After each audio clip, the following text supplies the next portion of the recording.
বছরের শেষ লগ্নে দাঁড়িয়ে একের পর এক পথ দুর্ঘটনা সাধারণ মানুষের মনে গভীর আতঙ্কের সৃষ্টি করেছে। যেন বছরের শেষটা কালো ছায়ে ডেকে যাচ্ছে।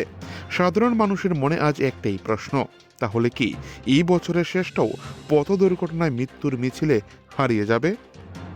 এই ভয় আর শোকের আবহে ফের এক মর্মান্তিক পথ দুর্ঘটনায় প্রাণ হারিয়েছেন এক যুবক। ঘটনাটি ঘটেছে উদয়পুর রাজদারনগর মরাচমনি এলাকায়। প্রত্যক্ষদর্শী ও স্থানীয় সূত্রে জানা যায়, নবজিৎ আচার্যী নামে এক যুবক তার বাইক নিয়ে সঙ্গে থাকা সুমন দাসকে নিয়ে উদয়পুর থেকে সিপাহীজলা জেলার সোনামুড়া এলাকার সীমান্তপুরে নিজেদের বাড়ির উদ্দেশ্যে রওনা দিয়েছিল। স্বাভাবিকভাবেই কেউ কল্পনাও করতে পারেনি যে এই যাত্রাই হবে তাদের জীবনের একেবারে শেষ যাত্রা। যাত্রাপথে রাজদানগর মরাচমনি এলাকা পৌঁছতেই হঠাৎ করে নিয়ন্ত্রণ হারিয়ে ব্যক্তি রাস্তার পাশে থাকা দুটি বৈদ্যুতিক খুঁটির মধ্যে মাঝখানে সজোরে ধাক্কা মারে। মুহূর্তের মধ্যে ব্যক্তি দূরে মুচড়ে যায়। প্রচণ্ড আঘাতে রাস্তা ছিটকে পড়েন দুজনেই। স্থানীয়রা ছুটে এসে দেখেন বাইক চালক নবজিৎ আচার্যী নিথর হয়ে পড়ে রয়েছেন। ঘটনায় খবর দেওয়া হয় উদয়পুর অগ্নি নির্বাপক দপ্তরে। দমকল কর্মীরা ঘটনাস্থলে পৌঁছে আহতদের উদ্ধার করে টেপানিয়া জেলা হাসপাতালে নিয়ে যায়। হাসপাতালে নিয়ে গেলে কর্তব্যরত চিকিৎসক পরীক্ষা নিরীক্ষা করার পর নবজিৎ আচার্যকে মৃত্যু ঘোষণা করেছে।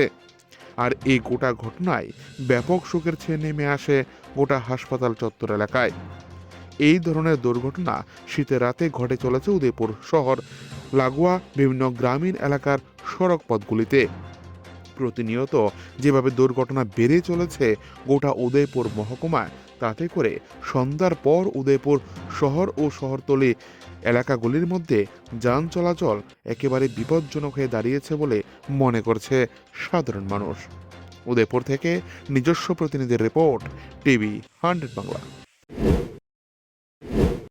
আমাদের এখানে ফায়ার সার্ভিস নিয়ে আসে দুজন অ্যাক্সিডেন্টের পেশেন্টকে। এর মধ্যে একজন জায়গাতেই মৃত ছিল, ব্রড ডেড। আরেকজনকে চিকিৎসা করে এখানে ভর্তি রাখা হয়েছে, সুমন দাস নামে একজন ব্যক্তি।